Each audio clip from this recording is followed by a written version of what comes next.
दिवंगत प्रधानमंत्री इंदिरा गांधी और राजीव गांधी के निकटतम साथी पूर्व एमएलसी वरिष्ठ कांग्रेसी कुलदीप सिंह ने आज निशंक न्यूज से गठबंधन प्रत्याशी आलोक मिश्रा पर बात करते हुए बातचीत करी। आइए आपको सुनते हैं उनसे बातचीत के कुछ अंश।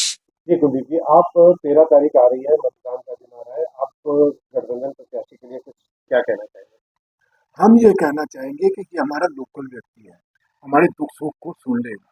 बाहरी व्यक्ति को आप देंगे, वो दूसरे दिन यहाँ से चले, जैसे गोविंद जी वहां से चले गए, दूसरे दिन ही बॉम्बे, तो ये तो यहाँ से चला जाएगा। हमारे दुख दर्द को, हमारी प्रॉब्लम्स को कौन सुनेगा? इसलिए उन चेहरों को छोड़ दीजिए जो धर्म के नाम के ऊपर आपको मिलगा के वो करते हैं। अपने लोकल नेताओं को कानपुर से एक बात समझिए, गठबंधन में केवल हाथ है, वहां पर उस दिन आपको साइकिल नहीं दिखाई देगा, कहीं गलतफहमी में न पब्लिक रह जाए। इसलिए आपको हाथ के पंजे में देना है, आपके हाथ पंजे में देंगे तो साइकिल पे पहुंच जाएगा। इसी तरह अकबरपुर जो राजा रामपाल जी यहाँ खड़े हुए हैं, वहां पर साइकिल का निशान है।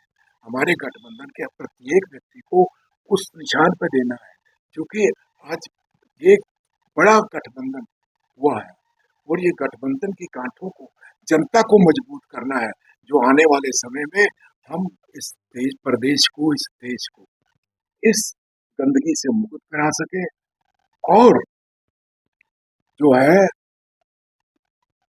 वो दुकान खोले जो नफरत की ना हो, नफरत की दुकानें बंद हो, मोहब्बत के चिराग। प्रधानमंत्री मोदी के रोड शो और गुमटी गुरुद्वारे पर मत्था टेकने से भाजपा के पक्ष में सिखों की भूमिका कैसी रहेगी?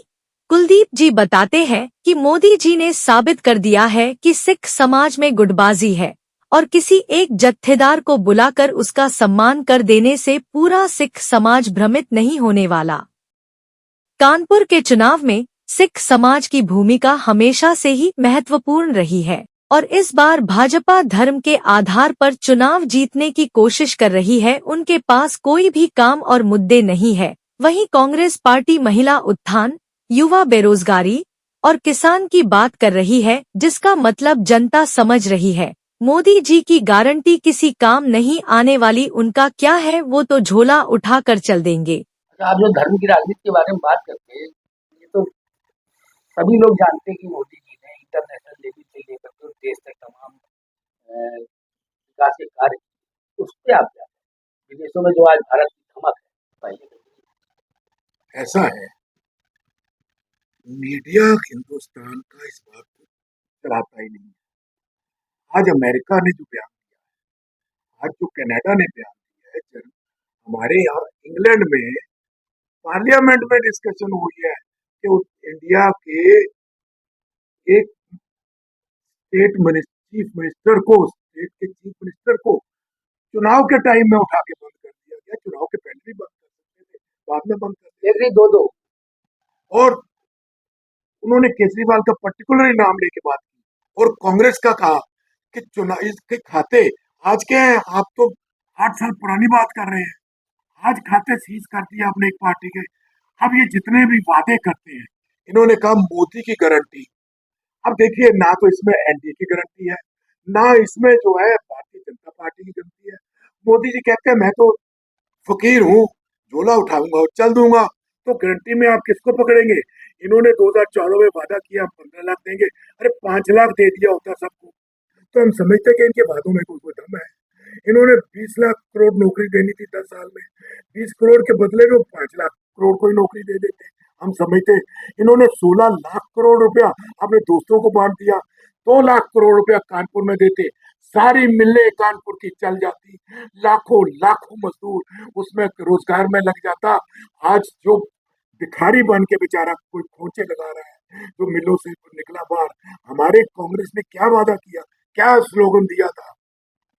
ये स्लोगन दिया था कि जवान जय किसान। जवान का इन्होंने ये हाल कर दिया, 4 साल की नौकरी।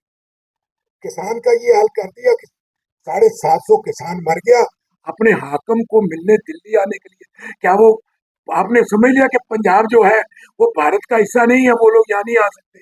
आपने खाइयां खोद दी, रास्ते में गोलियां चलवा दी, उनके आगे एंगल लगा दिए, उनके रास्ते ब्लॉक कर दिए। क्या वो दिल्ली नहीं आ सकते थे? तो अब आप कौन सी गारंटी इनकी है?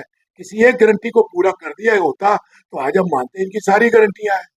किस बात के ऊपर? उनकी भूमिका क्या रहेगी और आप सिखों के सिख समाज में कितनी अपनी महती भूमिका निभाएं?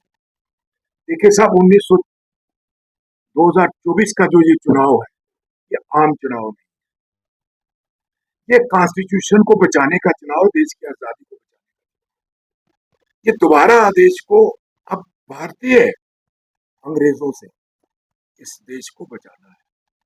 हमारे डेमोक्रेटिक सेटअप जो भारत में हुआ है, इसमें बहुत शहादतें, बहुत कुर्बानियां हुई हैं। तो हमें भारत में जो आप देख रहे हैं प्रजातांत्रिक स्वरूप, जो आप देख रहे हैं लोकतंत्र, ये स्थापित हुआ। अच्छा, कानपुर की आम जनता से क्या अपील करें? आखिरी सवाल है आपसे। हम आम जनता से ये अपील करेंगे कि आप ये देखिए कि जो जो वादे माननीय मोदी जी प्रधानमंत्री, आज भी उनकी मानसिकता एक ही है। अभी भी वो आपको भारतीय जनता पार्टी के नेता तक सीमित कर रहे हैं। वो हमारे भारतवर्ष के सम्मानित प्रधानमंत्री, छोटी सोच में चले जाते हैं। हम उनसे निवेदन करते हैं कि आप सबके प्रधानमंत्री, छोटी छोटी बातें में जाके हिंदू मुस्लिम करा के, अब उन्होंने कह दिया कि आबादी, हिंदुओं की आबादी कम हो रही है। अरे भाई, गिनती कहाँ हुई है? इसी बात को तो हमारे माननीय नेता राहुल जी जगह जगह कह रहे हैं कि भाई आबादी के हिसाब से इनको न्याय कर दो सबके साथ। आबादी के हिसाब से जो पिछड़ा वर्ग है, ओबीसी है, इन लोगों के साथ एससी एसटी है, इनके साथ न्याय होना चाहिए, इनको उसी हिसाब से शेयरिंग होनी चाहिए। भारत में इनको भी पता लगे हम आजाद